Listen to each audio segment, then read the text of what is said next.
Good afternoon, everybody. It's June 30th, 2020, and today's highlight bike is going to be the All City Mr. Pink. What do I like about this bike, and what do I dislike about the bike? What I like about the bike, it's original geometry, traditional geometry. What else do I like about the bike? It's a completely steel bike. So it's Columbus Zona tubing and a steel fork as well. What else do I like? Well, I like that you can put some fat tires in this bike. These are 700 by 32 Gators, so that's about the fattest tire I could put in there. The Tektro R539s are decent brakes. I usually don't like Tektro, but these actually have beautiful modulation. They're styled after some old campy record brakes, and they got that perfect style to them. If it didn't say Tektro, oh, they would look sick. But they do, so you can't take that off. The Force Group set. I've been even thinking about going one by on this bike, but right now I'm going to leave it the way it is. The only thing it has cheap and it's Chinese is the seat post. It had a Dura seat post, but the clamp got really loose and there's just no way to adjust it.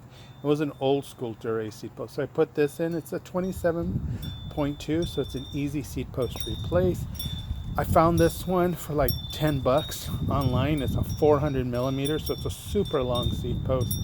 It was designed for an old mountain bike, but it's two mounts or two bolt mount, so it secures the saddle perfectly. No squeaking, no shifting, just a perfect alloy seat post.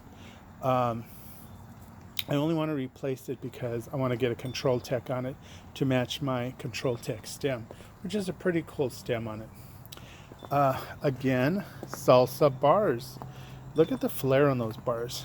Just really aggressive bar. And what's nice about this bike, it's not just a road bike. You could literally take it on some light gravel and really feel comfortable and compliant on the bike. I know that word compliant is overused all the time, but it really is. It's a compliant bike. And what makes the bike exceptional are these head Philander wheels.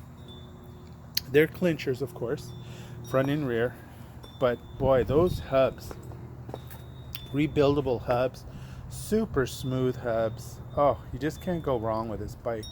And the last piece on this bike are those Shimano 105 pedals. Really good pedals, Ultegra cranks. Like I've said in previous videos, it'd be hard to rebuild this bike exactly the way it is and keep the cost under control. This bike will probably retail out, if brand new, probably about $3,500 with everything that's on it. And you know, that even at that price point, it's still a great bike. Now, it takes a little pushing to pay 35, even 3,000 for a steel bike nowadays. You know, unless it's a beautiful Italian job. This is Italian tubing, so you know, it depends on how you look at it. It really depends on how you look at it, but it shifts beautifully. It's a great bicycle.